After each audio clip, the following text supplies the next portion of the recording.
السلام عليكم ورحمة الله وبركاته. يوم جديد عليكم إن شاء الله بإذن الله. قبل أي حاجة اشتراك للقناة وتفعيل الجرس يوصلك مني كل جديد، وصلى على النبي ويلا نبدأ الفيديو.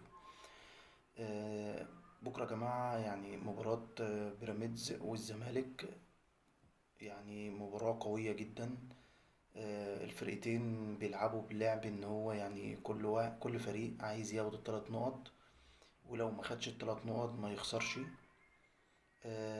لعب يعني كله هيبقى، يعني الزمالك هينزل يدافع شوية، يعني هيكون من الجنب الدفاعي أكتر من بيراميدز هينزل يحاول هيلعب نفس التشكيلة اللي لعب بيها آخر حاجة.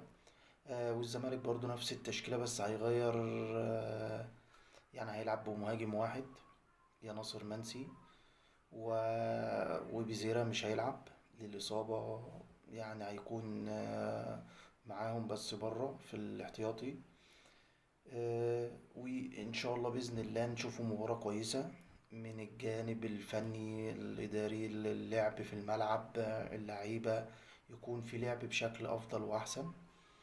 آه، الزمالك يعني نازل مدافع شوية، يعني هيتراجع في الأول، مش هيضغط، مش هيكون الضغط اللي هو الزمالك بينزل يضغط بيه في الأول كده لا، يعني هيبقى فيه تراجع شوية في رغم الدفاع هيحافظ ان هو ما يخشش في شباكه في الأول، لأن عارف الخصم.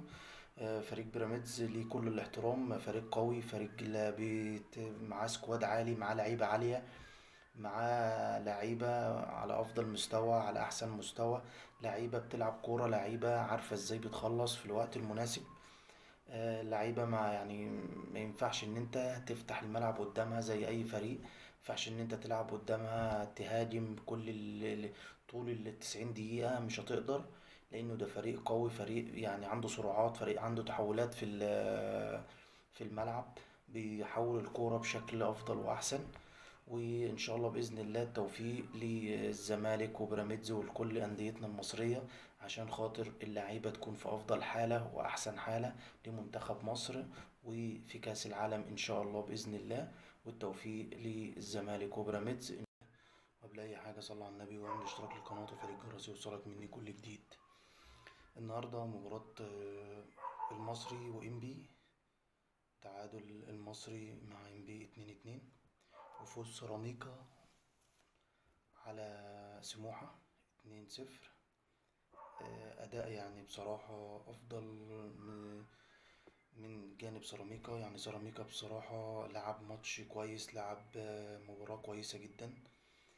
سموحة تحس إن هي كانت عاجزة، مش عارفة تعمل أي حاجة، رغم إن هي كانت بتلعب مع الأهلي، كانت بص بتعمل كل حاجة في الملعب.